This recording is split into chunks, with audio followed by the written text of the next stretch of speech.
Hi everyone, मेरा नाम नवनीत मान है और मैंने सिविल सर्विसेज एग्ज़ामिनेशन 2019 में ऑल इंडिया रैंक 33 सिक्योर करी है। एंड डीकेटी के इस वीडियो में मैं आपके साथ अपनी जनरल स्टडीज़ की मेंस प्रेपरेशन स्ट्रैटेजी शेयर करूँगी। स्ट्रैटेजी शेयर करने से पहले मैं आपके साथ एक ब्रीफ इंट्रोडक्शन दूँगी अपनी। मेरा होम टाउन अमृतसर है पंजाब में एंड प्रेजेंटली मैं दिल्ली में रिसाइड करती हूँ। मैंने अपनी engineering graduation in computer sciences complete करी थी from Indira Gandhi Delhi technical university in 2017। Civil services exam मेरा चाइल्डहुड प्लान नहीं था and it was in third year मैंने जब इस एग्ज़ाम के बारे में सोचना शुरू किया and by the end of college मैं इस एग्ज़ाम के लिए ही एक्सक्लूसिवली प्रिपेयर कर रही थी। एंड आफ्टर फिनिशिंग कॉलेज मैंने अपना फर्स्ट अटैम्प्ट दिया था जिसमें I secured all India rank 501 and उससे I was allocated Indian Defence Account service.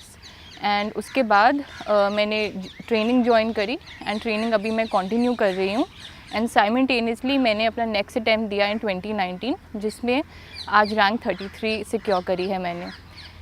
मेरा optional political science and international relations था। अब मैं अपनी जीएस मेंस की प्रेपरेशन आपके साथ शेयर करूँगी। बिफ़ोर स्टार्टिंग मैं आपके साथ ब्रीफली सोर्सेज भी डिस्कस करूँगी। सोर्सेज स्पेसिफिकली बताने से पहले मैं एक चीज़ भी क्लैरिफाई करूँगी। फर्स्टली दैट कि मेंस में आपका ऑब्जेक्टिव मल्टीपल सोर्सेज नहीं मल्टीपल रिविजन्स होना चाहिए, क्योंकि मेंस में हमारा ऑब्जेक्टिव होता है कि हम अपने जो भी क्वेश्चन दिया है उसमें अपनी 2 और 3 पेजेस बहुत अच्छा कंटेंट फिल करें।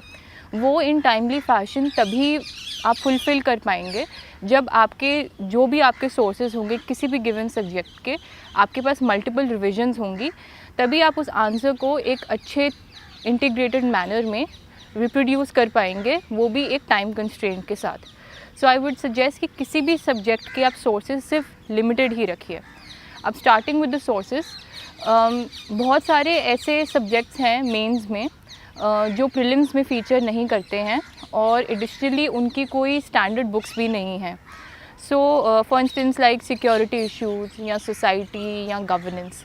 सो इन सब सब्जेक्ट्स के लिए मैं सजेस्ट करूँगी कि हमारा जो यूपीएससी का सिलेबस है वो बेस्ट मार्कर और इंडिकेटर है, क्योंकि उसमें स्पेसिफिक कीवर्ड्स मेंशन्ड हैं जिसके अकॉर्डिंगली आप अपना सिलेबस प्रिपेयर कर सकते हैं, क्योंकि UPSC is a very big syllabus to tackle. और इसमें अगर आपको अपना स्टडी प्लान टारगेटेड रखना है तो उसके लिए आपको सिलेबस को ही यूज़ करना पड़ेगा। तो starting GS wise specific syllabus, GS1 में we have three subjects mainly, history, geography and society. History के प्राइमरीली 4 पार्ट्स हैं: modern Indian history, modern world history, India after independence that is post 1947 and art and culture. अब history एक बहुत important component है क्योंकि almost 10 questions history से आते हैं, लेकिन हिस्ट्री की सबसे बड़ा इशू है प्रेपरेशन में कि इसकी बुक्स सबसे ज़्यादा हैं। सो पर यूनिट ऑफ जो आपको बेनिफिट मिलने वाला है वो कम होगा हिस्ट्री में। सो आपको सोर्सेज डेफिनेटली हिस्ट्री में लिमिटेड रखने हैं, क्योंकि once you start reading history तो देयर इज़ अ पॉसिबिलिटी आप अदर सब्जेक्ट्स लाइक ज्योग्राफी को निगलेक्ट कर देंगे। तो starting with history, art and culture के लिए मैंने नितिन सिंघानिया बुक को रेफ़र किया था। उससे मैंने मेंस के शॉर्ट नोट्स बनाए थे specially for important topics like architecture, paintings etcetera. Then उसके बाद मॉडर्न इंडियन हिस्ट्री में आई थिंक स्पेक्ट्रम के बियॉन्ड जाने की कोई ज़रूरत नहीं है। Then thirdly we have modern world history. Now modern world history exclusively mains में फ़ीचर होता है and I would suggest that इसके लिए कोई भी बल्कि बुक लाइक नॉर्मन लॉ उठाने की I don't think there is any need, क्योंकि as we have observed from 2013 to 19 hardly 1 or 2 questions come and ऐसा भी होता है कई सालों में कि क्वेश्चंस बिल्कुल नहीं आते हैं। सो आई वुड सजेस्ट कि आप कोई एक लीन सा कंसाइज मटेरियल ही वर्ल्ड हिस्ट्री के लिए यूज़ करिए। Either you can go with Vision IAS का मॉडर्न वर्ल्ड हिस्ट्री की PDF, और there is this book by Arjun Dev. It's an old I think class 10th NCERT publish by Orient Black Swan. आप उनमें से इन दोनों में से कोई भी सोर्स रेफ़र कर सकते हैं। देन इसके बाद we have post independence of India 1947 के बाद की हिस्ट्री। अब इसमें इसकी कोई स्टैंडर्ड बुक नहीं है। Yes, there are books like India after Gandhi and Bipin Chandra की पोस्ट 1947 की book, but they are extremely bulky and I don't think उसकी कोई ज़रूरत है, स्पेशली फॉर इतने छोटे से पोर्शन के लिए। सो इसके लिए आप सिलेबस को उठाइए और उसके हिसाब से वन पेज का मटेरियल इंटरनेट से आप इकट्ठा कीजिए। एंड इस पोर्शन का बेनिफिट ये है कि इसके बहुत सारे जो पोर्शंस हैं वो और सब्जेक्ट्स के साथ ओवरलैप होते हैं। For instance Indian foreign policy under prime minister Nehru, ये कवर हमारे आईआर में होगा। Land reforms, LPG reforms, 5 year planning, ये भी इकोनॉमिक्स में कवर हो जाता है। Now after covering history, next portion आता है GS1 में हमारा geography. Now geography is also important क्योंकि अराउंड 7 to 8 क्वेश्चंस कवर होते हैं इसके। ज्योग्राफी के 2 पार्ट्स हैं, physical geography and human geography. Physical geography में NCERTs I think are sufficient and are the best source. इसी से ही आप सारा मटेरियल बनाएंगे। GC लियोंग अंडरस्टैंडिंग के लिए अच्छी है, लेकिन जो आपका सारा मटेरियल या कंटेंट है वो NCERTs 11th and 12th से ही आएगा। नाउ मेंस का बहुत इंपॉर्टेंट पार्ट है ह्यूमन ज्योग्राफी, जो आई थिंक एक बहुत ट्रिकी पार्ट भी है एज वेल। इसके लिए NCERTs are the best source, लेकिन इसमें इशू ये है कि हमारे पास कभी भी कोई कॉन्क्रीट मटेरियल नहीं होता, as a questions become very unpredictable over the years. मैंने बहुत सारे आई थिंक कोचिंग मटेरियल्स भी चेक किए फॉर ह्यूमन ज्योग्राफी, लेकिन मुझे कभी भी कोई कॉन्क्रीट सोर्स नहीं मिला। तो आई वुड सजेस्ट कैंडिडेट्स कि आप NCERTs पे को ही स्टिक करिए, और जो आप कोई टेस्ट सीरीज़ लिखते हैं उनके मॉडल आंसर्स भी आप रिवाइज़ कर सकते हैं। एंड GS1 का लास्ट पार्ट आता है सोसाइटी। सोसाइटी में आप अंडरस्टैंडिंग के लिए 11th and 12th की सोसाइटी या सोशियोलॉजी की बुक्स पढ़ सकते हैं, लेकिन for preparing answers I would suggest आप करंट अफेयर्स में मेंस 365 कीजिए। एंड आप एज ए सजेस्टेड अगेन कि जो कीवर्ड वाइज आप 1 पेजेस की प्रिपेयर कीजिए, जैसे सेकुलरिज्म पे 1 पेज, कम्युनलिज्म पे 1 page and so on and so fourth. अब आफ्टर फिनिशिंग GS1 जो सेकंड पेपर होता है GS का, वो होता है वो इंक्लूड करता है पॉलिटी, IR एंड गवर्नेंस। अब if any candidate is serious about clearing mains, तो पॉलिटी एक ऐसा सब्जेक्ट है जो कभी भी इग्नोर नहीं किया जा सकता, because out of 20 odd questions in GS2 polity के हमारे पास 10 क्वेश्चंस आते हैं। इसमें रिसोर्सेज मैंने अपने लिमिटेड रखे।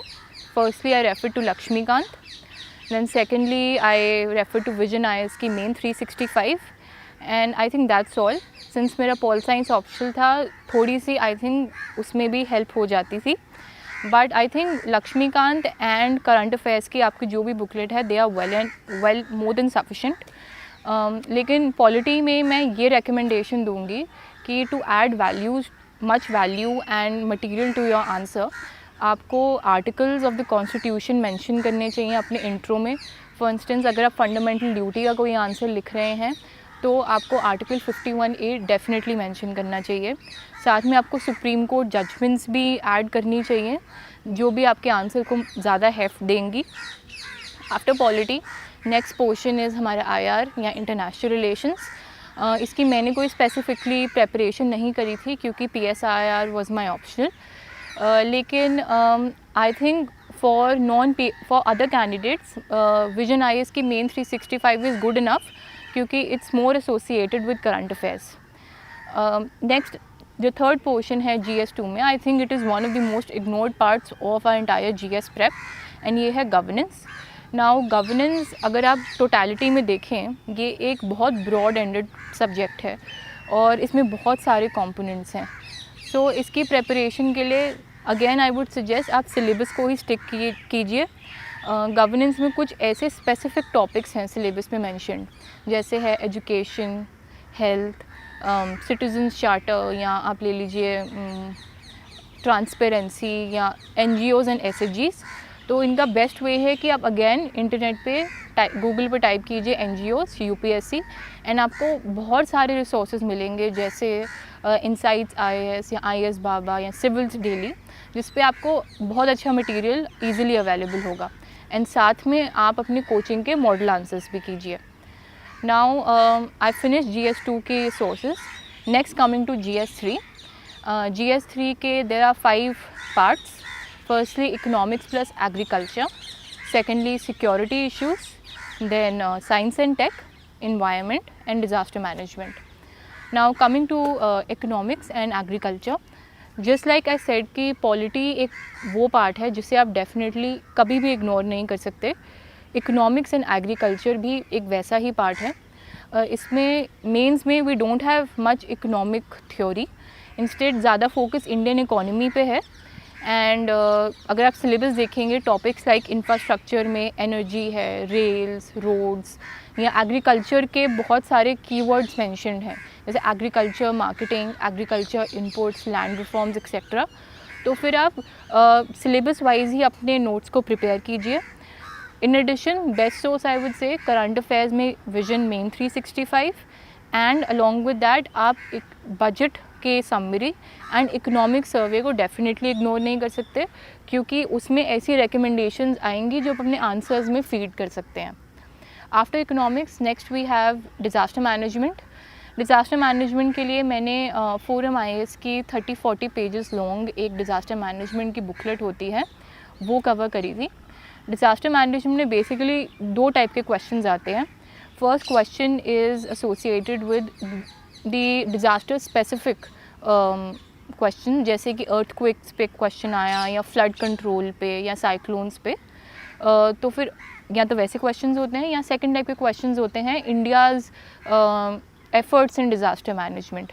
तो इसमें आप NDA में या NDA में जो हमारा डिज़ास्टर मैनेजमेंट एक्ट है या प्लान है, उसके बेसिस पे क्वेश्चंस होते हैं। नेक्स्ट आता है इन्वायरमेंट। अब इन्वायरमेंट भी एक सिग्निफिकेंट चंक है GS3 में, एंड इसके लिए बिसाइड जो current affair source which for me was vision के मेन 365, मैं ये भी सजेस्ट करूँगी कि आप अपने प्रीलिम्स के इन्वायरमेंट के नोट्स भी एक बारी ब्रशअप करिए, क्योंकि ऐसा हो सकता है कभी कभार कि आप कोई प्रीलिम्स बेस्ड क्वेश्चन ही थ्योरी वाला आपके मेंस में आ जाए। फॉर इंस्टेंस 2019 में हमारा क्वेश्चन आया था ऑन कैरिंग कैपेसिटी, या GS1 में ही on mangroves and coral reefs. So prelims का material we tend to ignore in mains, तो आई थिंक अगर आप उसकी क्विक रिविजन देंगे तो it will probably give you an edge. And science and tech के लिए I didn't refer to any book, just went with current affairs prep. And science and security issues के लिए again मैंने keyword से around there are 4-5 topics in security issues like cyber security, terrorism and border management etcetera. उसकी मैंने एक keyword से 1 और 2 pages के नोट्स बनाए थे, along with refer to current affairs Vision mains 365। जो लास्ट पेपर होता है हमारे GS में, that is of ethics, integrity and aptitude. Now this is one of the trickiest papers the GS, क्योंकि इसमें बहुत सारे व्यूज़ हैं लोगों के। सम सजेस्ट कि probably we don't even need to study because it is as simple as ethics, मतलब you can write the definition of happiness. But at the same time ये वाला पेपर काफ़ी अनप्रडिक्टेबल होता है, बिकॉज यू नेवर नो आपके कितने marks आएंगे। So I would suggest that given that UPSC बहुत अनप्रडिक्टेबल एग्ज़ाम है, then I think you should go for preparing ethics beforehand, because I think exam conditions इतनी pressurizing होती है, you probably can't even remember the definition of integrity.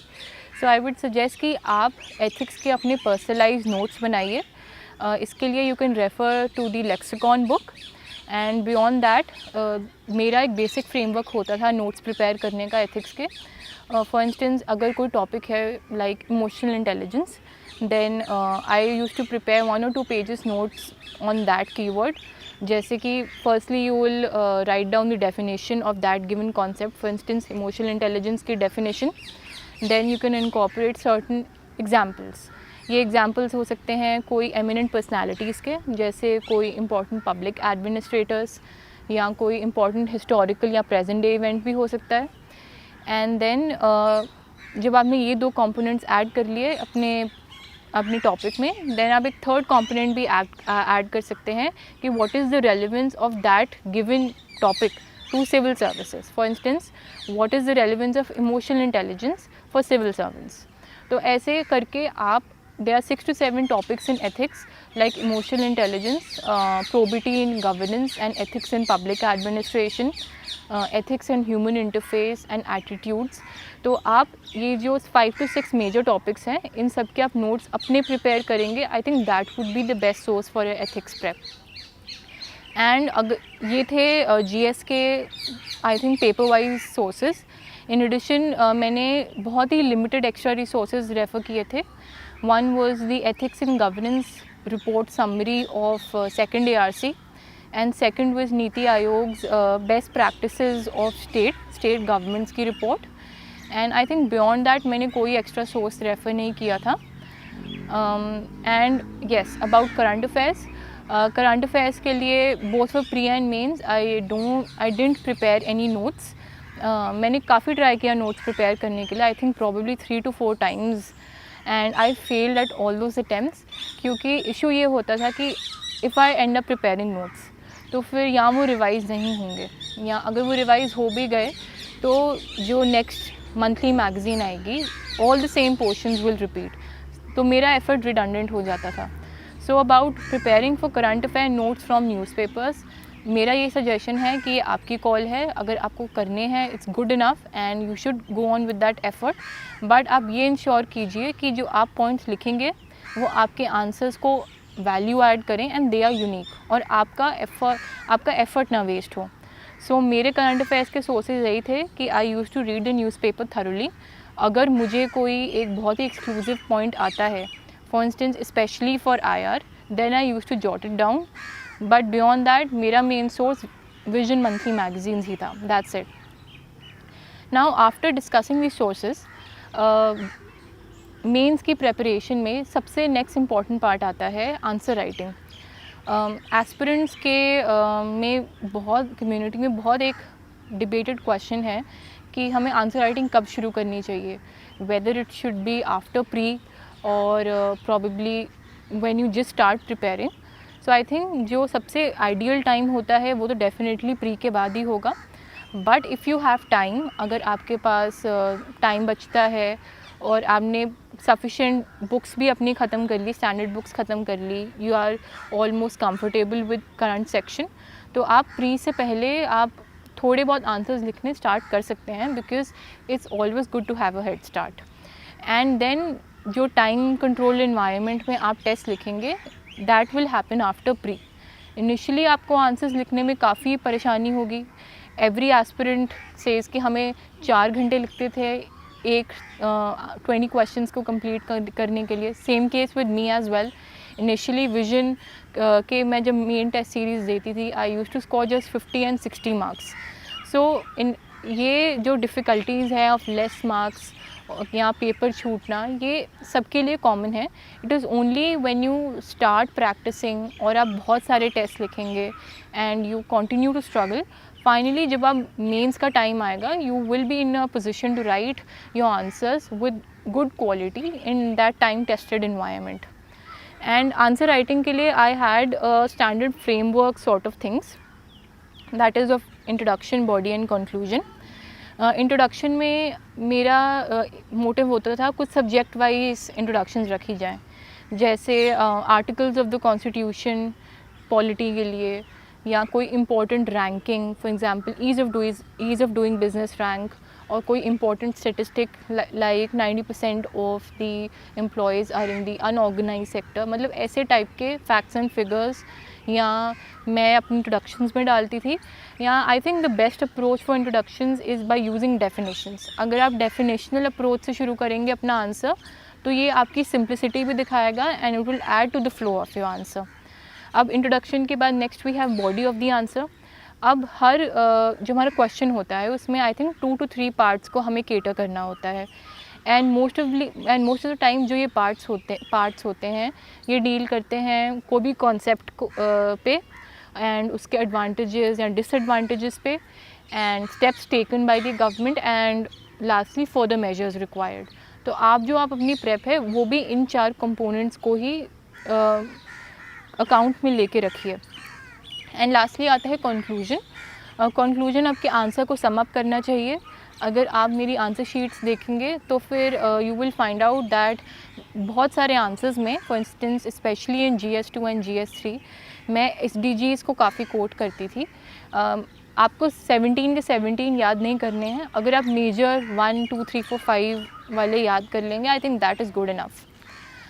After answer writing, I think next thing to focus upon is the importance of test series. मैंने इस बार 2 test series दी थी GS की। One was vision and the second was a forum IS। Beyond that मैंने GS core के essay के test भी दिए थे।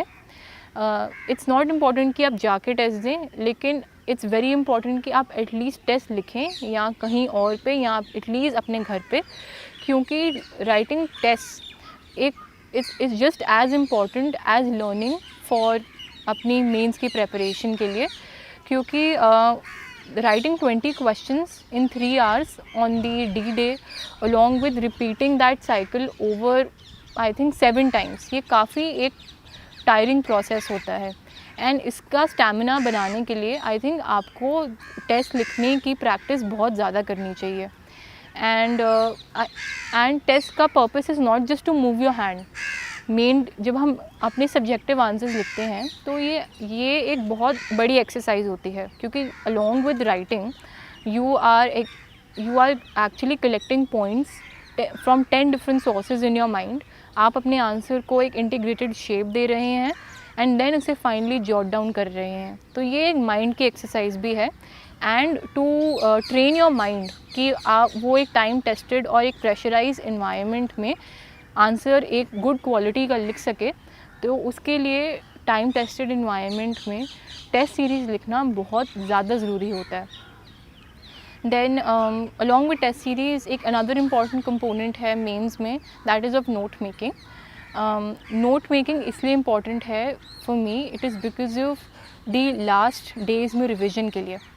मेरी फर्स्ट अटैम्प्ट की सबसे बड़ी शॉर्टकमिंग ये थी दैट मेरी लास्ट मिनट जो रिवीजन थी वो काफ़ी ज़्यादा डिसऑर्गेनाइज थी और हौच पौच हुई थी, क्योंकि मेरे जो सारे सोर्सेज थे, जो सारा मटेरियल था, it was distributed in 10 different places and last में to study all of them became very difficult for me. So the best way to prepare notes for mains is that आप अपने 1 page summaries बनाइए हर subject के लिए, हर topic पे, क्योंकि अगर आप ऐसी समरी बनाएंगे एट द एंड जब आपके आई थिंक 10-15 डेज़ बचेंगे मेंस में, आप इसे अच्छी तरह रिवाइज़ कर पाएंगे और आपकी जो रिवीजन प्लान होगा वो काफ़ी ज़्यादा ऑर्गेनाइज्ड होगा। एंड लास्टली मेरा फेज़ 3 होगा रिवीजन का, जो लास्ट 10-15 डेज़ में कवर होगा। सो मेन जो है क्रक्स इस प्लान का यही है कि आपको रिवीजन करनी मेंस में बहुत बहुत ज़रूरी है, बिकॉज़ फाइनली आपको आंसर रिप्रोड्यूस करना है। And at the end of the day अगर आपने 10 डिफरेंट सोर्सेज पढ़ लिए and if you are not able to write the answer on the D-Day, then I think पढ़ना द एंटायर प्रोसेस, इतनी मेहनत करना is completely, it becomes worthless. So revision at the end of the day is the most important and most crucial aspect of mains preparation. At the end मैं ये बोलूँगी कि मेरे according UPSC preparation की एक philosophy है which I was thinking can be said as probably the 5P philosophy. It includes I think patience, performance, practice, pressure and perfection. Patience as in कि ये एग्ज़ाम एक बहुत बड़ी जर्नी है, आपको एग्ज़ाम देने में ही पूरा 1 साल लग जाता है। And if you are preparing, अगर आपका फर्स्ट अटैम्प्ट भी हो, you would be probably preparing a few months before that. And ये एक काफ़ी डेडिकेटेड प्रेप होती है, जिसमें प्रॉबेबली आपके लिए बाकी सारी चीज़ों के लिए आपको टाइम डाइवोट आप उतना नहीं कर पाते, तो इसके लिए आपको बहुत सारी पेशेंस चाहिए होगी। And for that patience you need a very strong source of motivation. That motivation can come from external sources like your support system including parents, friends, etc. लेकिन I believe that जो आपकी main source of motivation है, it comes from within. If you are passionate and if you have the drive कि आपको ये exam को clear करना है, at the end of the day probably no one can ever stop you.